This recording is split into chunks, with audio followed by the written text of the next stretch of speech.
Buenas tardes a todos y bienvenidos a la Catedral de San Pablo en San Diego. Y bienvenido a nuestro profe Orlando Espín. Muchísimas gracias y bienvenidos todos a nuestra quinta clase. Son 10 en total, 5 de la Biblia hebrea o Antiguo Testamento, que hoy terminaremos, y 5 más que nos quedan, que será sobre el Nuevo Testamento.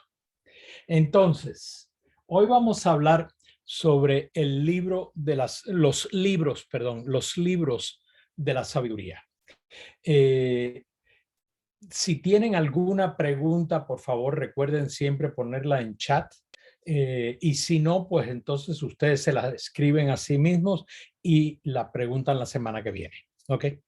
Entonces, los libros en plural de la sabiduría. Esta es en la Biblia hebrea otra colección de libros que de hecho es una colección de colecciones. Luego, no hay un libro de la sabiduría, aunque hay uno que se llama así, pero sino que es una colección de libros, como vamos a ver, y cada uno de ellos es una colección también.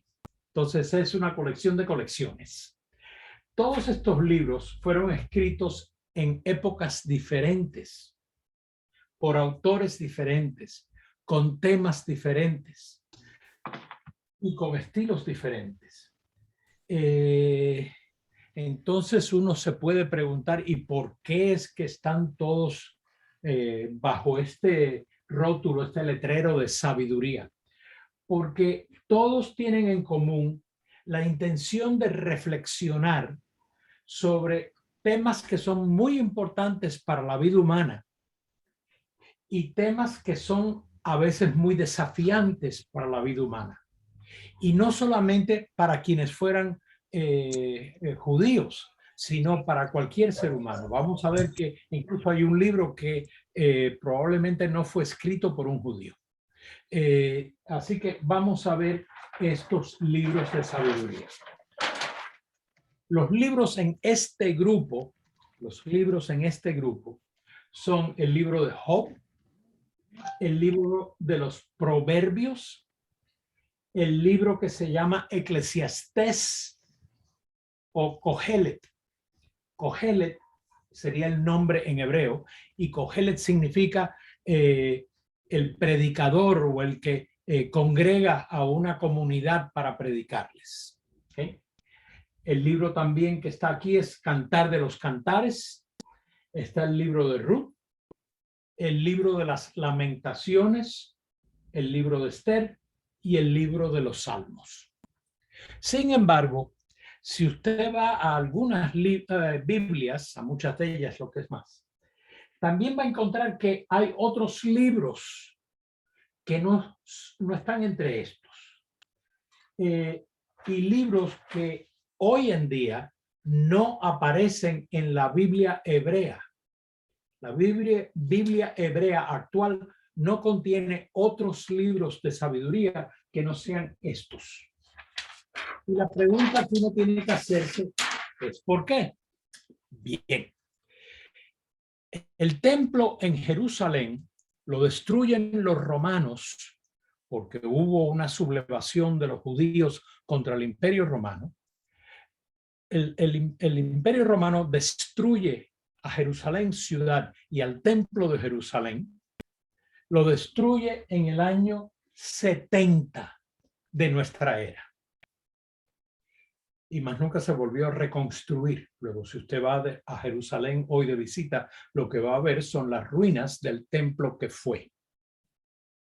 Entonces, en el año 95, un grupo de maestros y de especialistas religiosos y de líderes religiosos judíos, luego 25 años después de la destrucción de Jerusalén y del templo, se reúnen en un pueblo en Palestina, en la costa de Palestina, un pueblo que se llama o se llamaba Jamnia. Y se reúnen ahí con intención de decidir y cuáles son los libros que considera nuestro pueblo, no solamente nosotros grupitos, sino nuestro pueblo considera hasta el día de hoy que son los libros inspirados, los libros que realmente pertenecen en la Biblia hebrea, como hoy diríamos. Esa pregunta se la hacen porque nadie nunca se había preguntado antes cuáles son los libros que entran en la Biblia hebrea. Antes que naciera el cristianismo, pues eran los libros que estaban en la Biblia hebrea, pero nadie había hecho una decisión de que eso fuera así.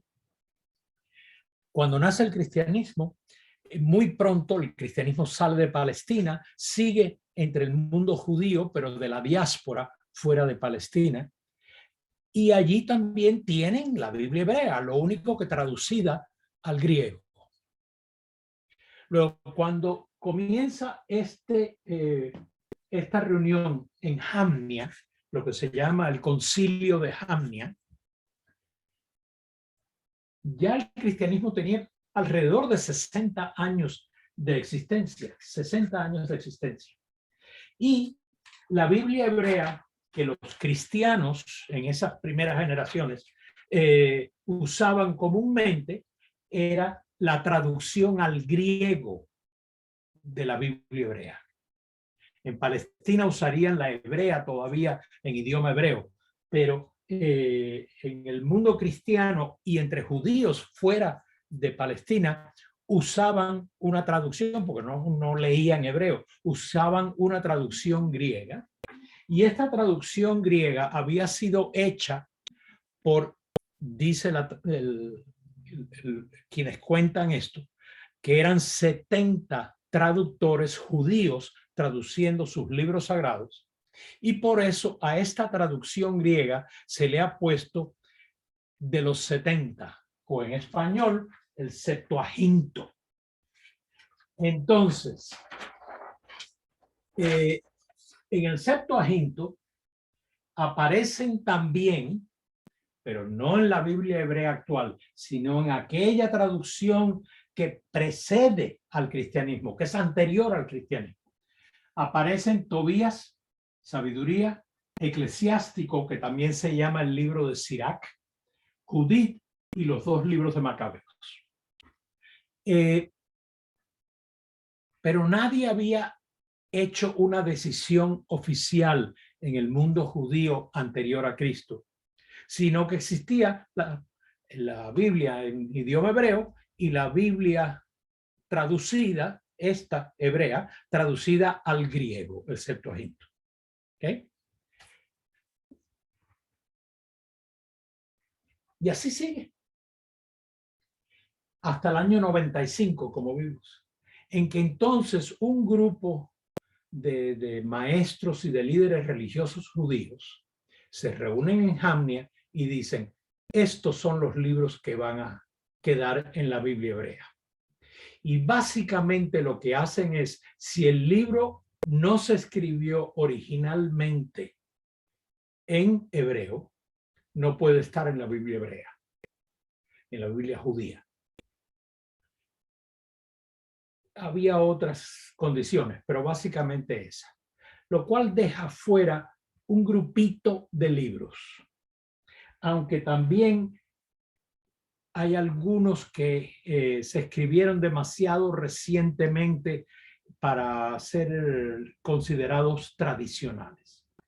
Entonces, en el Septuaginto aparecen estos libros que no aparecen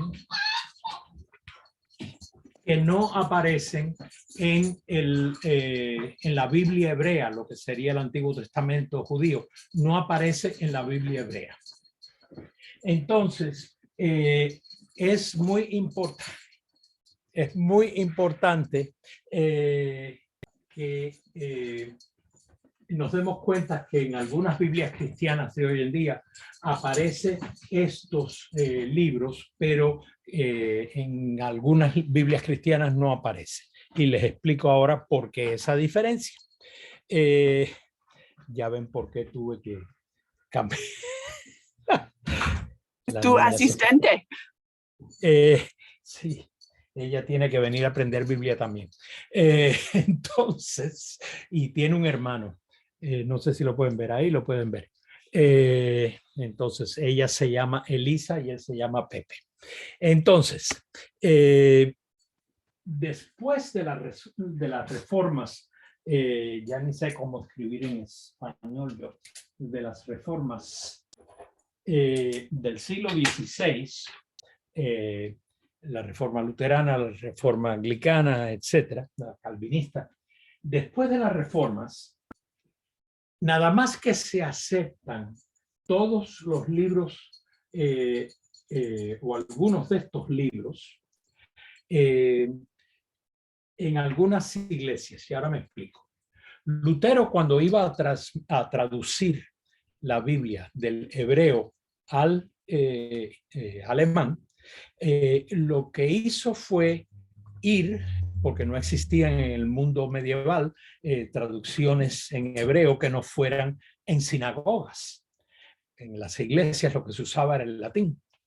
Entonces va Lutero a una sinagoga de su época y agarra un Antiguo Testamento, la Biblia hebrea, y se da cuenta de que aquí hay menos libros que en la Biblia que hemos estado usando. Él llega a la conclusión históricamente equivocada de que es que la Iglesia Católica Romana le añadió libros.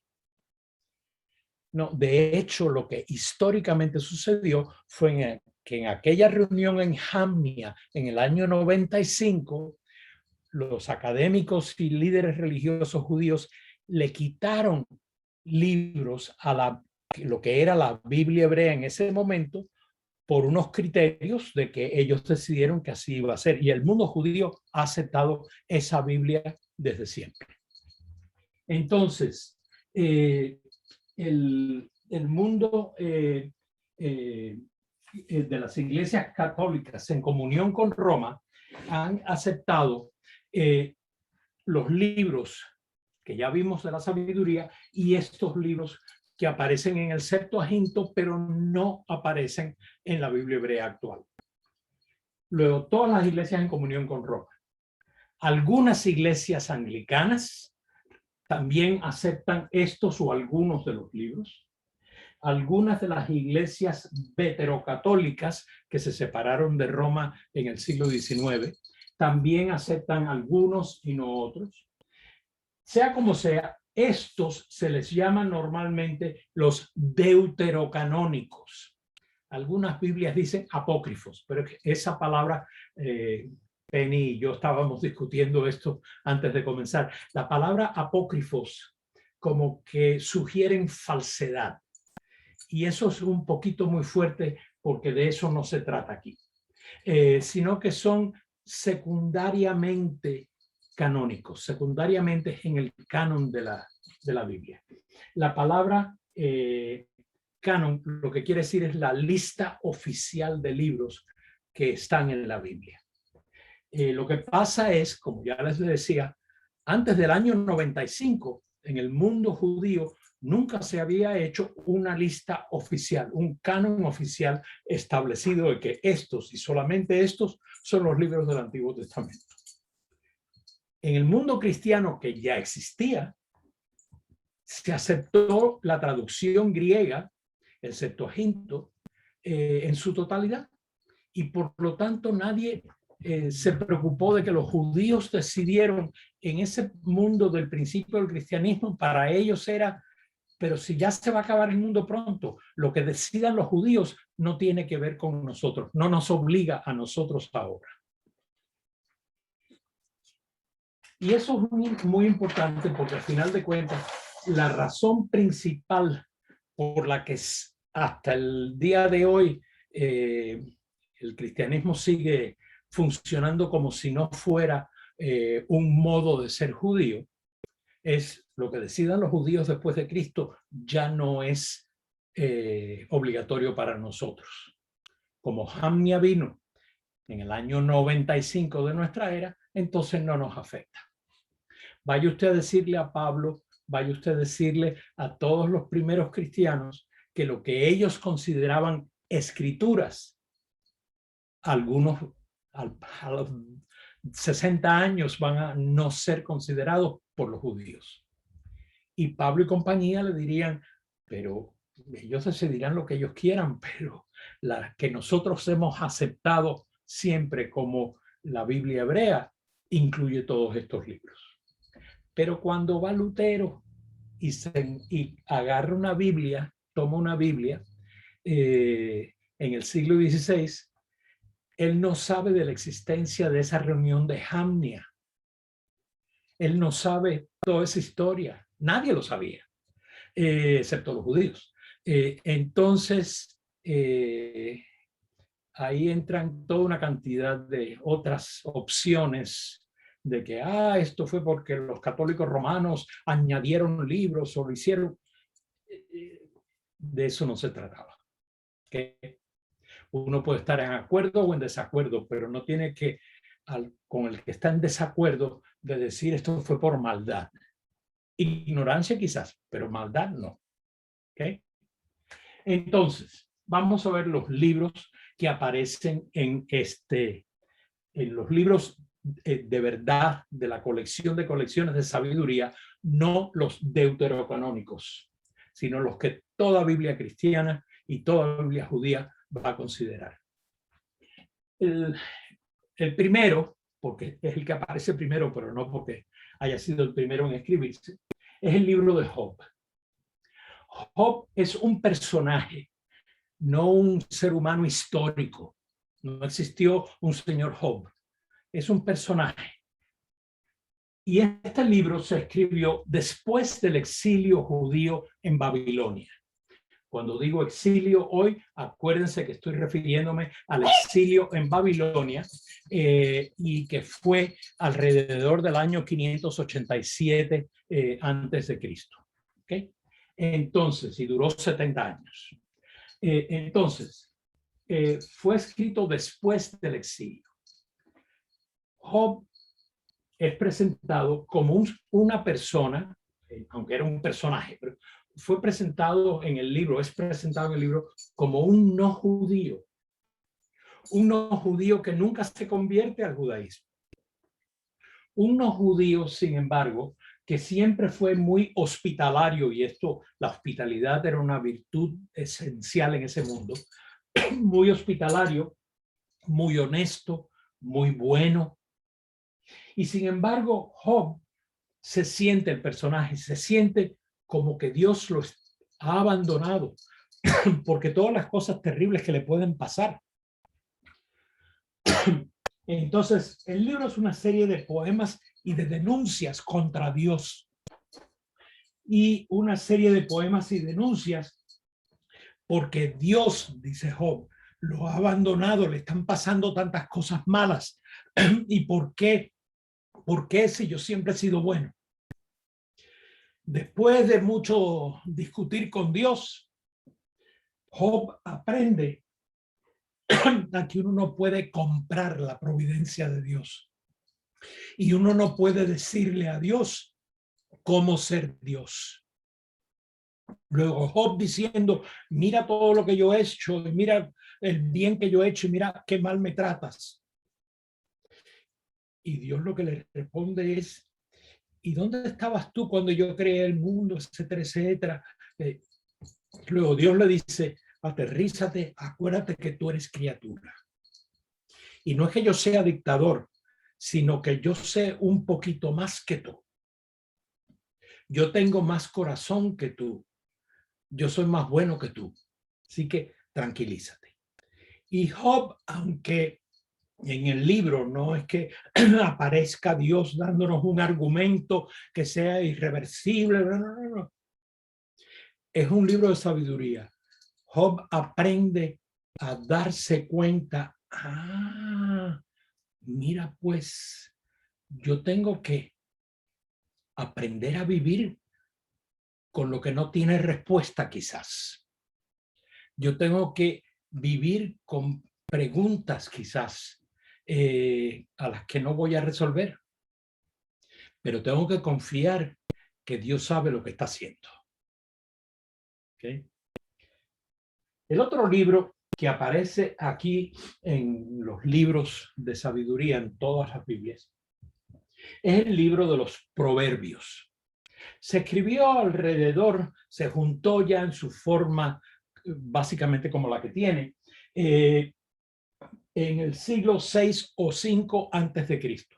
Acuérdense que los siglos antes de Cristo van bajando y los siglos después de Cristo van subiendo en números. Entonces, el 6 o el 5 antes de Cristo. ¿Okay? Es una colección de colecciones anteriores, de dichos, de proverbios, de refranes, de sabiduría popular, que la gente fue recogiendo, y los que sabían recordar, acuérdense que muchas veces entre campesinos latinoamericanos que no saben escribir, pero le pueden contar cuánta historia usted se puede imaginar, y historias que realmente son creíbles, o le pueden recordar cuánto dicho, cuánto proverbio, cuánto aforismo han tenido en su pueblo o en sus familias.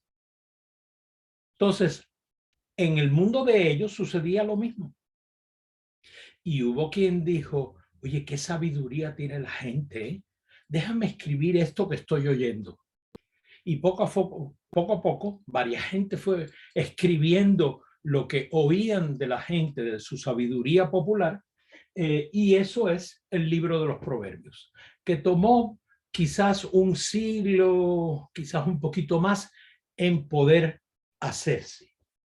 El libro como lo tenemos hoy, la colección como la tenemos hoy. También está el libro del Eclesiastés, o el libro de Cogelet, que significa el predicador, o aquel que junta, que convoca a una comunidad para predicarles. El texto de Eclesiastés se escribió unos... se acaba de... No, ustedes me siguen viendo, ¿verdad? ¿Sí? Ok, porque de repente se cayó la imagen principal. Ok, el libro de Cogelet se escribió en su forma actual como alrededor de 3 siglos antes de Cristo. Por así decir, es como uno de los libros más nuevos que hay, más recientes que hay en el Antiguo Testamento. Pero dense cuenta de que esto quiere decir que es por lo menos 2000 años y 200 más, o 300 más. Luego, no es que sea una cosa nueva, pero comparado con otros, es bastante reciente. Y refleja la sabiduría de un predicador. Sabe Dios si fue el autor que lo escribió, pero por lo menos la persona cuya predicación fue la que llevó a que se escribiera. Y son 3 tipos de reflexiones, son 3 colecciones de reflexiones. Uno es sobre la vida,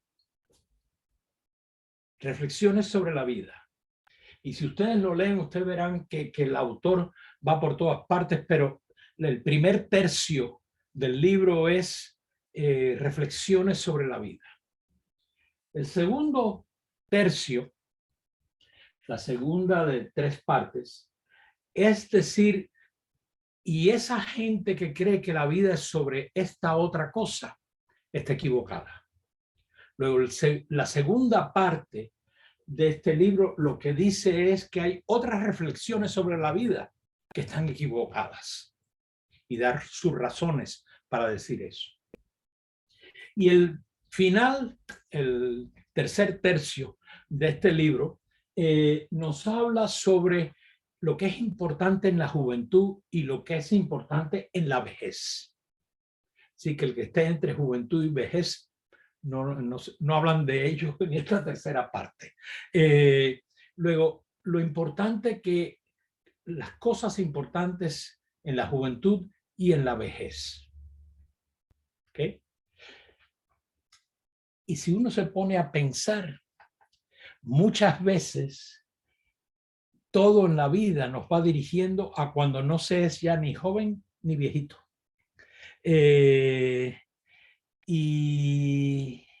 Pero cuando uno es joven, lo están entrenando a uno no para que se quede joven. Y cuando uno es anciano, uno empieza a darse cuenta de que a mí nadie me dijo cómo esto iba a ser.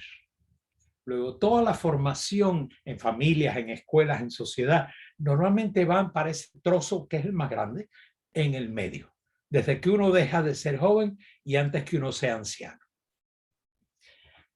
Y este autor, el predicador, decide que la tercera parte de esta colección va a ser hablar sobre la juventud y la vejez. Muy listo. Otro libro que entra en esta colección en cualquier Biblia es El Cantar de los Cantares. Se dice que es de Salomón, el rey Salomón, hijo de David. No hay ninguna prueba de que así sea, excepto un par de líneas en el libro que dicen por qué Salomón y por qué yo Salomón. No.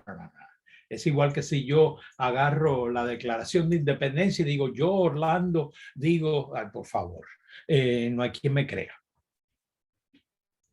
Hoy en día nadie dice que lo escribió Salomón.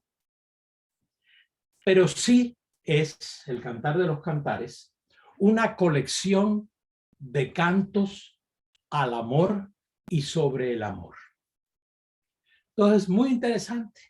Uno a veces se imagina la Biblia como aburrida, pesada, como que no se puede hablar del cuerpo, no se puede hablar de la sexualidad, no se puede. Léanse el Cantar de los Cantares, porque hay algunas cosas allí que más explícitas no pueden ser. Luego, es una colección de cantos al amor. Y darse cuenta de que si se ama con todo lo que uno es, además de amar a los niños y amar a los demás, que ahí uno los ama de muchas otras maneras, pero también en este libro se habla del amor de una pareja, etcétera, etcétera. Luego, el Cantar de los Cantares es una colección de cantos de amor y se escribió después del exilio, en la forma que hoy tiene, probablemente recogiendo algunos cantos que ya se conocían desde antes. El libro de Ruth es otro libro de ficción, como el libro de Job, que vimos que no existió nunca un señor Job, sino que es un personaje. No existió una señora Ruth, sino que también es un personaje. Y lo que es más, Ruth, el libro de Ruth se escribió para mostrar que una persona no judía puede convertirse al judaísmo. Luego, que el judaísmo no es solamente para quienes nacieron judíos, aunque ellos sean la evidente mayoría, sino que también es para quienes optaron por hacerse judíos en una conversión. Y eso nos dice a nosotros que este libro tiene que haberse escrito después del exilio, porque antes del exilio en Babilonia jamás se le hubiera ocurrido a nadie en Israel decir que un no judío podía hacerse judío. La línea de demarcación estaba en el nacimiento, en las líneas familiares, etc. Mientras que con el libro de Ruth se abre la puerta a dar la bienvenida a quien no sea judío de nacimiento, pero quiera serlo de vida, de corazón, etc. Y Ruth es ejemplo de eso. Le sigue el libro de las Lamentaciones. El libro de las Lamentaciones, como el nombre bien dice, es una colección de lamentos y de poemas lamentosos sobre cuánta cosa se puede uno imaginar. Es un libro de las lamentaciones, sobre todo lamentando la triste situación en que se encuentra Jerusalén y el mundo judío, etc. ¿Por qué? porque se escribió durante el exilio, no antes o después, o antes y después, como han sido todas las alternativas que hemos visto hasta ahora, sino que este se escribió durante. Y dice, muchísima gente, incluso el mismo libro dice que esto lo escribió Jeremías. Esto no lo escribió Jeremías, porque hay toda una serie de situaciones ahí que era imposible que Jeremías las hubiera conocido. Él ya estaba muerto en Egipto. Pero sí, evidentemente, este libro se escribió durante el exilio y se escribió durante el exilio probablemente en Palestina, lo cual hace que uno se acuerde que aunque la mayoría de la gente importante, los sacerdotes, los escribas, los maestros de la ley, todos los líderes políticos y religiosos, etcétera, toda esa gente importante fue llevada en cautiverio, en exilio, a Babilonia. Pero Judea, la parte de Palestina que es Judea, y la parte de Palestina que era el reino norte, no se quedaron sin judíos. Entonces, sobre todo Judea, no se quedó sin judíos. Y alguna de esta gente aparentemente sabía escribir, porque este libro se escribió por un judío, por un grupo de judíos durante el exilio en Judea. Los demás estaban exiliados en Babilonia, pero los autores o se le escaparon de entre las manos a los babilonios o eran gente considerada no importante entre los babilonios. No podían convertirse en líderes de una sublevación contra el imperio babilónico. Sea como sea, es un libro interesante por dónde y cuándo se escribió, pero Lamentaciones, a fin de cuentas, como bien dice su nombre. Está entonces el libro de Esther. El libro de Esther aparece en dos versiones. Una versión más corta, que se escribió en hebreo, alrededor del siglo V antes de Cristo.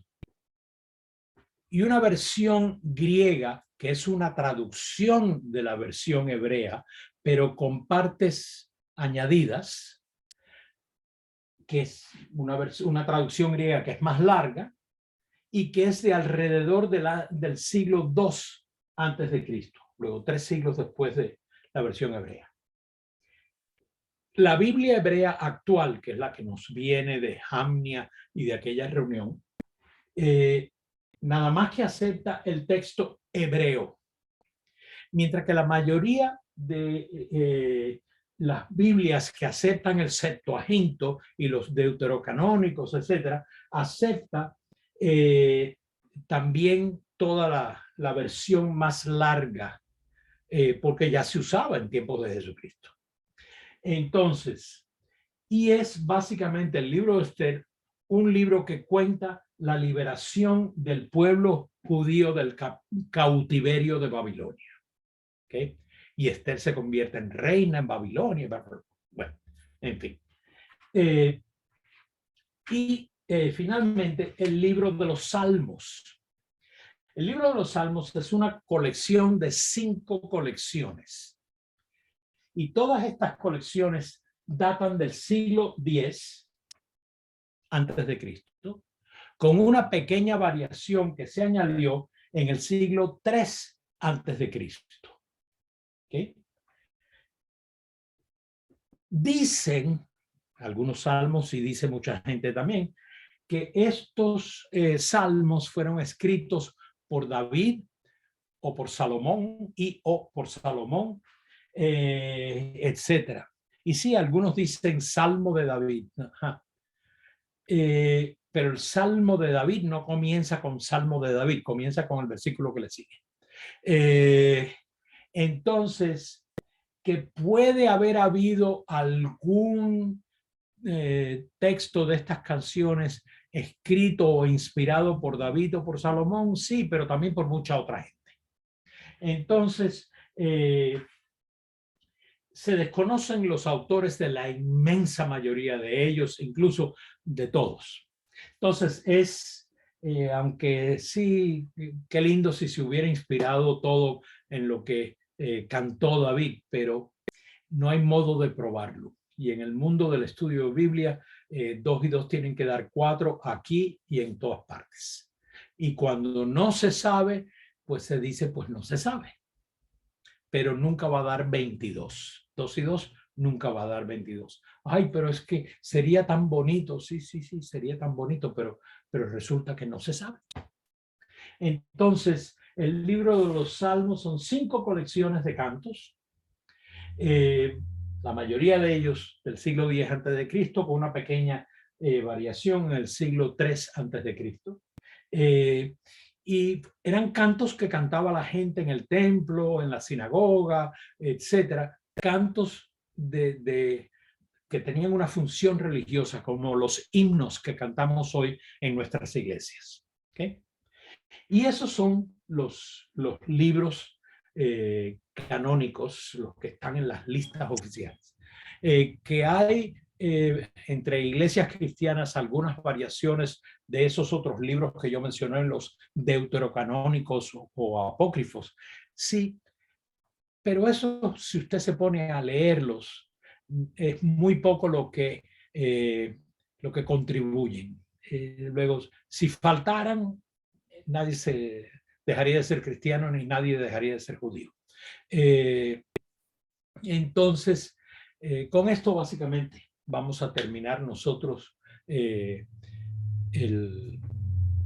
nuestro estudio del Antiguo Testamento. Como pueden ver, es imposible que en 5 semanas podamos nosotros cubrir absolutamente todo lo que se puede cubrir, debe cubrirse en el Antiguo Testamento. Así que si tienen preguntas, ahora es momento de preguntarlas, o ustedes manden, escríbanse sus preguntas y la clase que viene, entonces ustedes la preguntan. Ya en la clase que viene vamos a comenzar el Nuevo Testamento. ¿Ok? Muy bien. Aquí hay, déjenme ver. No, no hay nadie. Lo que dice es Penny diciendo buenas tardes a todos y cada uno. Pues sí, maravilloso. Lo único que yo no sabía que decía. Entonces, ustedes Tengo una dirán, pregunta. a ver. Una pregunta de las traducciones.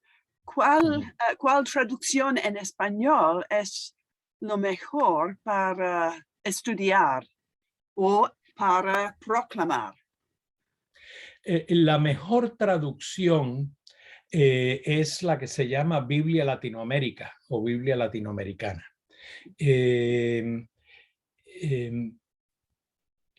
La razón es que la mayoría de las traducciones que se usan en algunas iglesias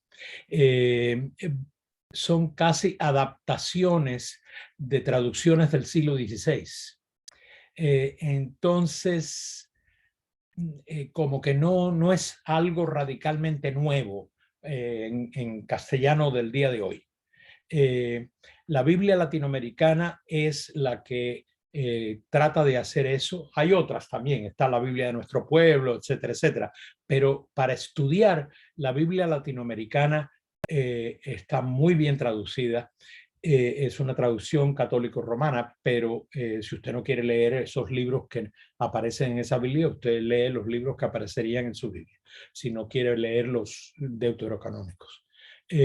Entonces, pero la traducción realmente que es muy buena traducción, las notas que ponen son unas notas realmente buenas. Y como yo les dije en el primer día de clase, también está el comentario bíblico San Jerónimo, en inglés el Jerome Biblical Commentary, que es un mamotreto gigantesco. Si se lo lanza a alguien en la cabeza le va a abrir un hoyo, así de grande y pesado. Pero realmente que está hecho para si usted quiere realmente no es especialista en Biblia, pero quiere meterse a estudiar Biblia y estudiar como estudian quienes van a ser especialistas en Biblia. Si lo que quiere es poder aprender, reflexionar, etcétera, pero no quiere que se le pongan a hablar del texto masorético ni esto y lo otro, y usted dice, ¿y esto qué cosa es? Bueno, si no quiere ir a tanta especialidad, la Biblia latinoamericana probablemente sea la mejor opción. ¿Y por qué usan? Bueno, me parece que la mayoría de las iglesias usan Dios habló hoy, pero es un parafrase, ¿no? Dios habla hoy es nada más que el Nuevo Testamento. No incluye lo que los cristianos llamamos el Antiguo Testamento.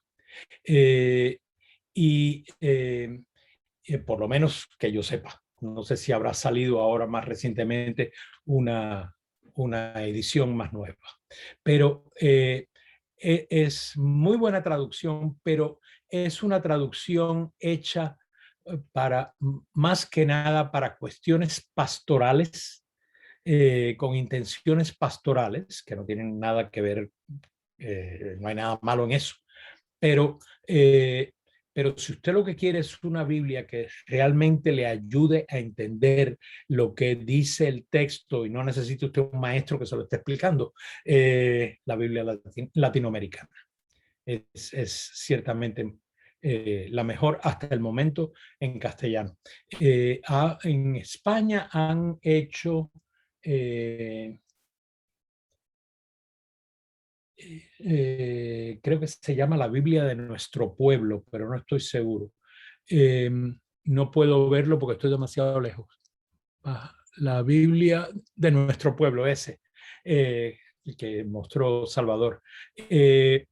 Esa es muy buena traducción también, pero resbala un poco hacia lo pastoral más que para el estudio propiamente. Luego, no es tan como Dios habla hoy, pero no es la Biblia latinoamericana.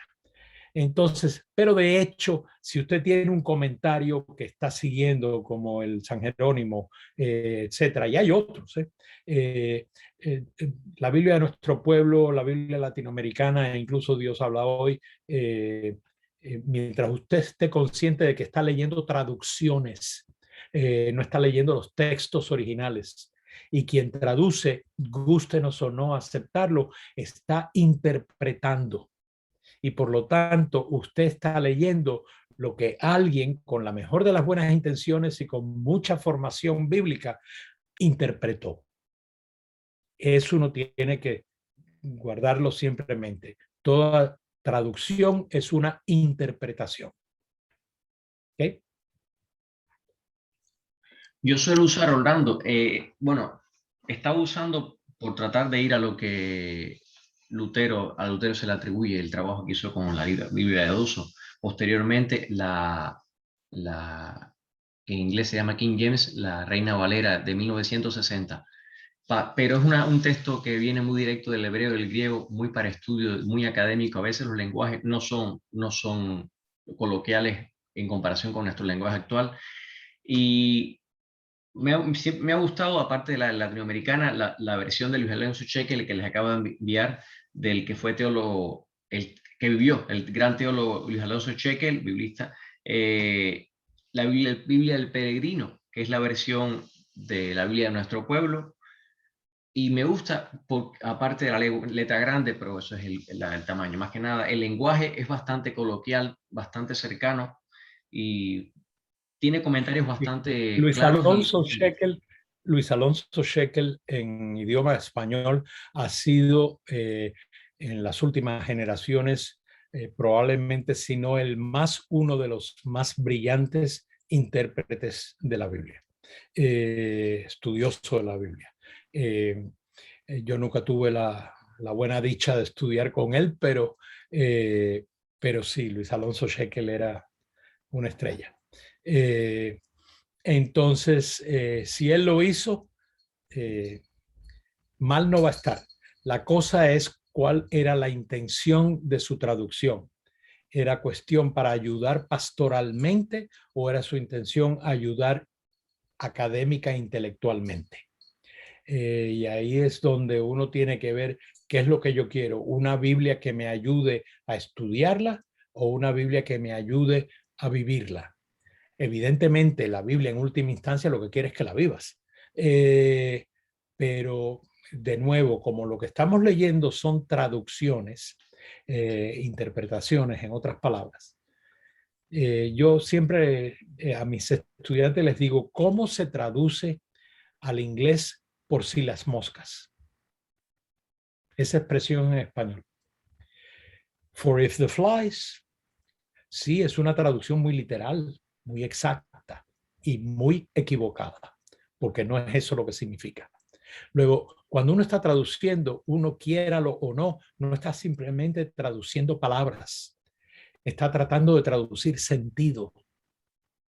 Y en el momento que tratas de traducir sentido, gústenos o no, estás interpretando. Es imposible no interpretar. Y si alguien cree que for if the flies, no, ahí es que literalmente, como hay algunos cristianos, literalmente hay que leerlo. For if the flies. Pero no entendiste nada entonces. Y si es literalmente la traducción, entonces deja de decirme que hay que leer literalmente, porque cualquier traductor te puede decir que nadie puede traducir bien literalmente. Entonces, es en ese balance de cosas es donde uno tiene que decidir cuando va a leer en un idioma que no es el original. Y el original no es saber griego de hoy, es saber el griego koiné que existió antiguamente. Y el hebreo de hoy tampoco es el hebreo bíblico de entonces, que ya nadie lo habla.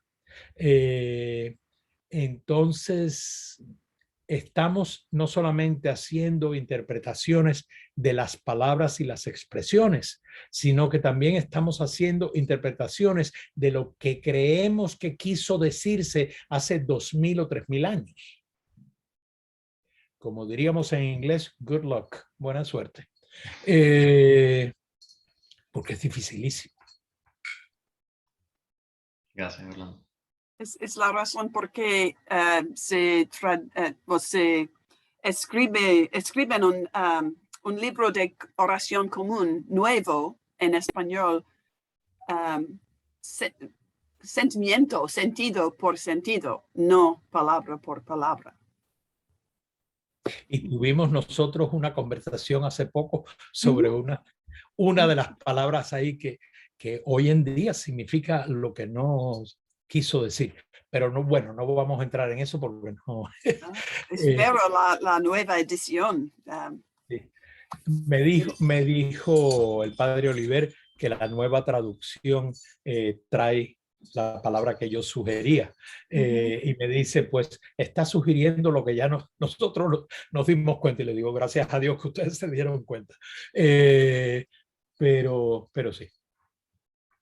Y no se pongan a preguntar qué palabra es. En fin. ¿Qué más? Alguien preguntó... a ver, sí hay, Carla Chávez, sí hay grabaciones de todas las clases.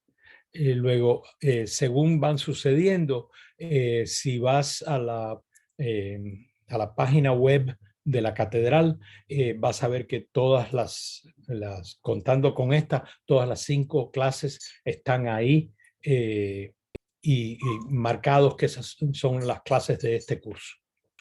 Igual que yo supongo, Penny, que las clases del curso de introducción a la teología también todavía están ahí. No sé. Espero que sí. No sé. No sé, yo no las he buscado, así que no sé. Pero porque ese fue un curso que cantidad de gente entró a participar en ese curso.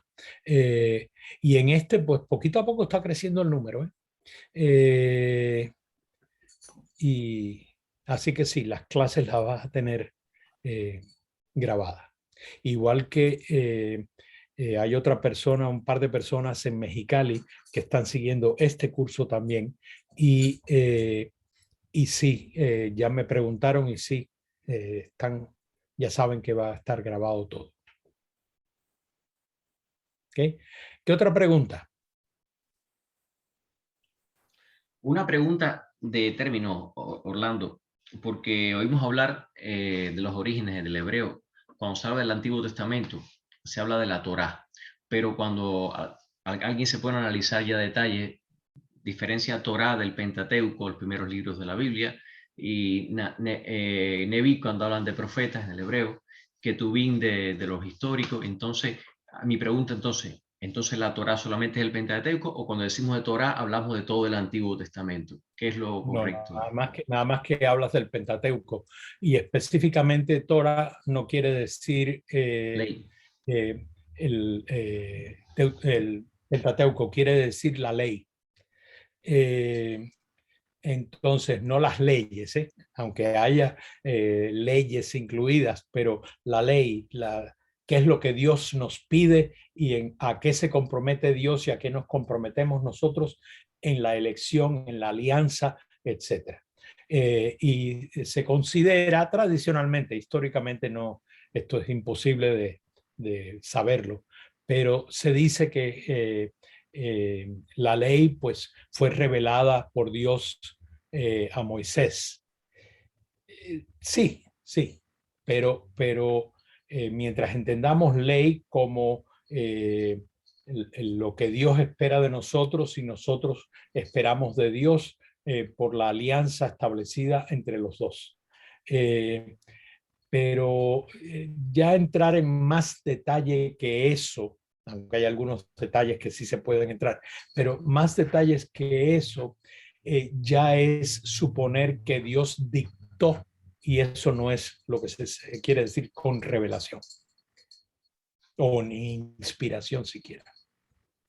Y cuando se habla, por ejemplo, que los judíos leen la Torá, estamos entonces pensando solamente en esto: Génesis, Éxodo, Levítico, Número, Deuteronomio, Los nada 5 más. primeros libros principalmente. Uh-huh. Yo no sé, yo no soy judío, pero yo no sé si hoy en día entre el mundo judío moderno, contemporáneo, el significado de esa palabra, de la Torá o la Tora, como también se le dice,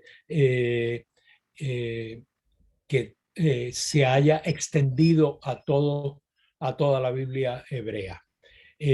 Yo sospecho que no, porque siguen usando palabras hebreas para los profetas, para los libros de sabiduría, etcétera. Y no es eso lo mismo que decir la ley.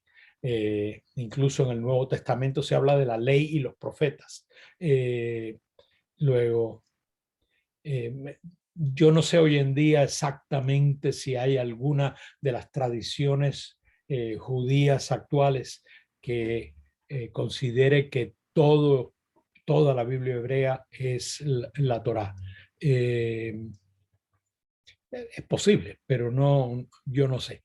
Que sí es la ley que se entiende revelada por Dios en los primeros libros y que se entiende interpretada por los profetas y los libros de sabiduría. Ok, pero una interpretación no quiere decir que sean la ley. Gracias. Entonces, cuando hablamos de esto, podemos también ¿sería correcto hablar de Tanakh, o Tanakh también se refiere a alguna parte de los libros? Cuando es otro término bueno para... Sí, no, sí. Sé que los cristianos le llamamos Antiguo Testamento, pero si hubiera una palabra que lo redujera, todo el Sí, el Antiguo. Tanakh yo creo que es toda la Biblia hebrea. Pero si quieres, mándame un mensaje y yo te averiguo durante esta semana y te doy con los especialistas más recientes en todo esto, te doy la respuesta. Pero mándame un mensaje y yo te consigo la respuesta para la semana que viene. O si prefieres, tan pronto la tenga, yo te la envío. Gracias, hermano. ¿Qué más?